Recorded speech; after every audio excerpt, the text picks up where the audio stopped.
mais avocat de Netanyahou qui se permet de dire « Je suis l'avocat de Sansal ». Eh bien, viens. Allez, viens. Viens prendre le dossier puisque tu te sens si fort et si capable. Il sait très bien qu'il ne peut pas rentrer en Algérie. D'outre-mer, parce que hier, c'était la France qui nous considérait comme citoyens d'outre-mer, comme personnes d'outre-mer. Aujourd'hui, je leur dis, c'est vous qui êtes les personnes d'outre-mer. Alors, je m'explique. Du temps de la colonisation, eh bien, toute personne qui touchait à l'intégrité du territoire national, on était considérés français, et l'Algérie était donc département français, était condamnée parfois jusqu'à la peine de mort, et les jugements qui ont condamné les Algériens pour cela ont été exécutés. Pour avoir dit quoi? L'Algérie n'est pas française. Pour avoir dit ça, simplement. Condamnée par les juridictions spéciales, les tribunaux pénaux spéciaux, et condamnée à mort et exécutée. Vous voyez la gravité de la chose. Donc ça a commencé chez vous.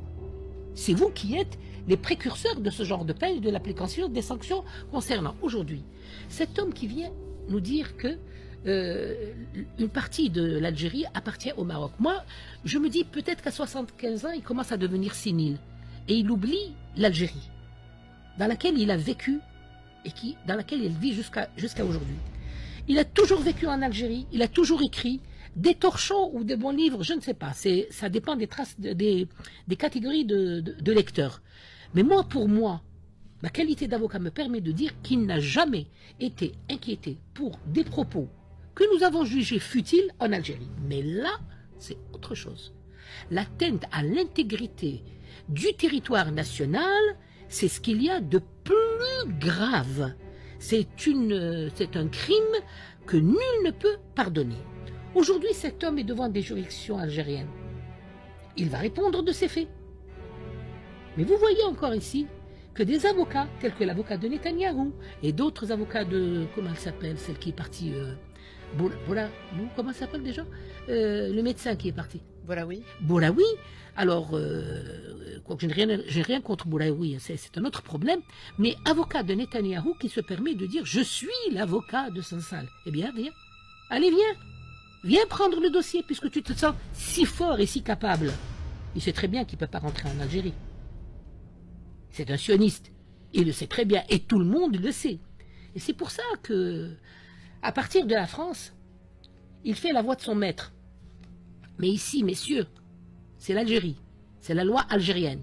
Quiconque touche à l'intégrité physique de ce pays, eh bien, répondra de ses faits devant les tribunaux. Pourquoi un Algérien, quand il se hasarde à faire ça, on laisse passer et on attend la justice. Et pourquoi lui se sent seul? Pourquoi? Lui aussi, nouveau, c'est un nouveau marié avec la République française par une nationalité de 6 mois. Ça y est, il change de peau. Vous savez, nous avons un proverbe qui est magnifique. Je vais le dire en arabe et je vais le reprendre en français pour ceux qui ne comprennent pas ou qui ne veulent pas comprendre. Celui qui a vécu une nuit dans une mare à grenouilles va commencer à croasser. Eh bien, il a croassé, il a perdu simplement. Aujourd'hui, il doit répondre de ses faits devant la justice algérienne. Renversons les choses. Si un Algérien ou un Français était venu faire ça chez nous, qu'est-ce qui se serait passé? Exactement la même chose. Alors maintenant, laissons la justice faire son travail. On ne sait pas de quoi il est inculpé. Nous attendons. Et quand l'affaire, l'ordonnance de renvoi ou l'arrêt de renvoi sera devant le tribunal, on saura, on ira devant les juridictions et on va suivre le procès.